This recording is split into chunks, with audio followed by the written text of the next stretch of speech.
Hello hi నమస్తే అండి అందరికీ. కొరమైన పకోడీ చేసుకుందాం. ఈ పూట ఎలా చేసుకోవాలో ప్రాసెస్లోకి వెళదామండి. కొరమైన ముక్కల్ని పైన స్కిన్ అంతా తీసేయాలండి. లేయర్ కింద వచ్చేస్తుంది. దాన్ని పట్టుకుని తీయడం కొంచెం కష్టమైన మనకు అలా కావాలనుకున్నప్పుడు చేయాల్సిందే, కానీ చాలా కష్టం అండి అలా స్కిన్ అవన్నీ తీయడం. అయితే ఇప్పుడు ఇవన్నీ అయిపోయిన తర్వాత శుభ్రంగా వాష్ చేసుకునండి. నీచు వాసన రాకుండా ఎలా వాష్ చేసుకోవాలి నేను అంతకుముందు మీకు చెప్పాను. అలా శుభ్రంగా క్లీన్ చేసుకుని ఈ ముక్కలను తీసుకుని, దీనిలో ముళ్ళు తక్కువ ఉంటాయండి, ఉంటాయి 3 లేయర్ కింద ఉంటుంది. దాన్ని మనం చక్కగా ఇలా కట్ చేసేసుకుని ఆ ముళ్ళు తీసేసుకోవాలి.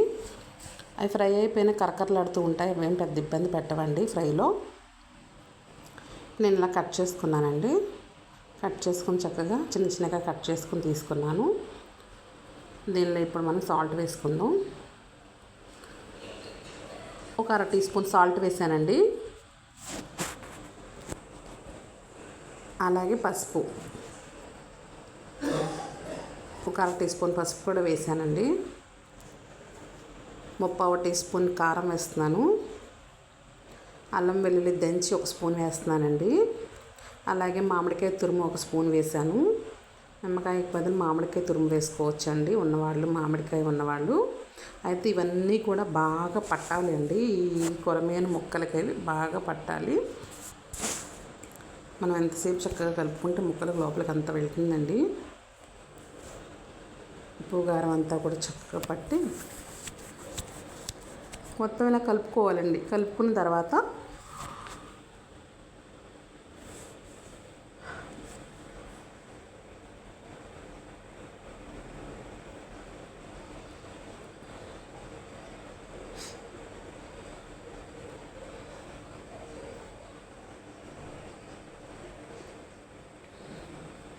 ఇప్పుడు దీనిలో ఒక 3-4 స్పూన్లు కార్న్ ఫ్లోర్ వేసుకుందాం.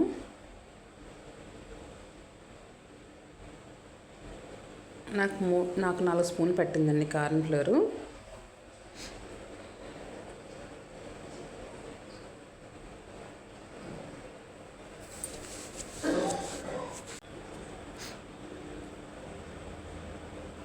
ఇప్పుడు ఇది వేసిన తర్వాత ఇదంతా కూడా పీసులకి బాగా పట్టాలండి.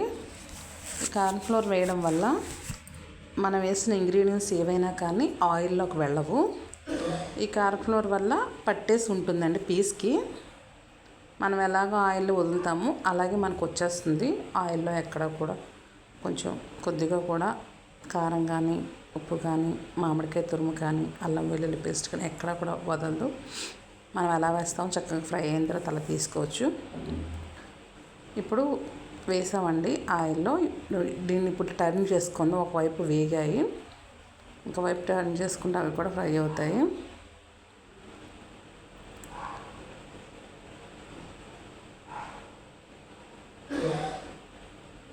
ఏం లేదండి, మనకి ఎప్పుడన్నా పిల్లలు తినాలనుకున్నప్పుడు సండే అట్లాంటి టైంలో చికెన్ పకోడీ చేస్తాం కదా.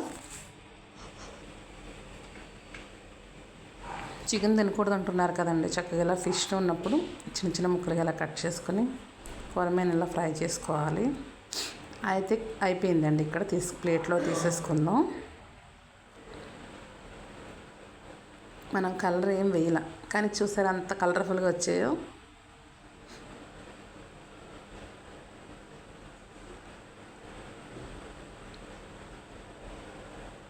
మిగతావి కూడా ఆయిల్లో వేసేసుకొని ఫ్రై చేసుకుందామండి.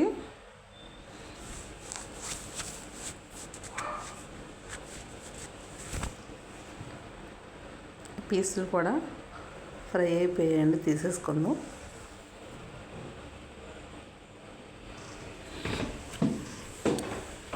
చక్కగా క్రిస్పీగా చాలా బాగుందండి. ఎందుకంటే ఇందులో మనం ముళ్ళు కూడా తీసేసాం కాబట్టి పిల్లలకి చాలా ఇష్టంగా మొత్తం అందరికీ నచ్చుతుందండి, బాగా నచ్చుతుంది. హెల్త్కి కూడా మంచిది కదండి ఫిష్. మీకు ఈ రెసిపీ నచ్చినట్లయితే లైక్ చేయండి, షేర్ చేయండి, సబ్స్క్రైబ్ చేయండి. కొత్త వాళ్ళు ఎవరు చేస్తే సబ్స్క్రైబ్ చేయండి. మన రెగ్యులర్ వాళ్ళు చూస్తే లైక్ చేయండి మర్చిపోకండి.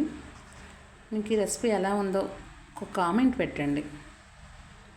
చాలా బాగుందండి, కరకరలాడుతూ బాగుంది. చక్కగా ఈ కూరల్లోకైనా ఫ్రై నంచుకోవచ్చు, విడిగా పకోడీకి తినొచ్చు. బాయ్ అండి.